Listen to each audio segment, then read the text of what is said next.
ሰላም ሰላም እንዴት ናችሁ? ይህ የአዲስ አበባ የአሁናዊ ገጽታ ናት።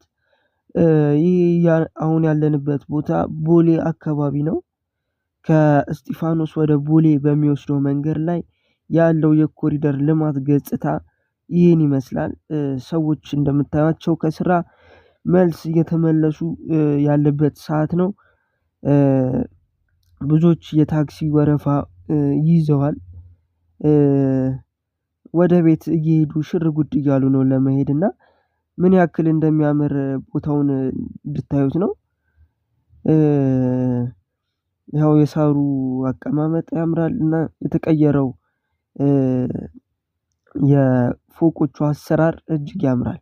እስቲ ደግሞ ትንሽ ወደ ማታ ገጽታዋ እንሂድ። ይሄ ደግሞ ትንሽ መብራቶች በርተው ያለበት ገጽታዋ ነው። ሉክ በቃ ያምራል ሙሉ እንትኑ ይሄ ነው። የመስታወት ፎቆች በጣም ተበራክተዋል። ሰው ያው ወክ እያደረገ ነው። ታክሲ ምናምን ትቶ በወክ እየሄደ ነው እንደምታዩቸው። ይህ እንደምታዩት ደግሞ ኢሰመኮ አካባቢ ነው። ኢሰመኮ ኢትዮጵያ ሰብአዊ መብቶች ኮሚሽን ያለበት ቦታ ነው። ያው ገና ስለደረሰ ደግሞ የገና እንትኑ በርቷል እንደምታዩት።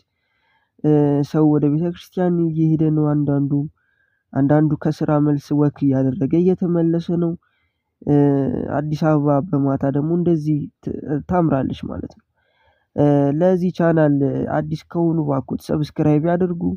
ሌላ ቪዲዮ እንለቃለን በኋላ እንደዚህ አይነት ቪዲዮ እንዲደርሱ ሰብስክራይብ ያድርጉ። ቤተሰብ ይሁኑ። እናመሰግናለን። ለዛሬ ቻው።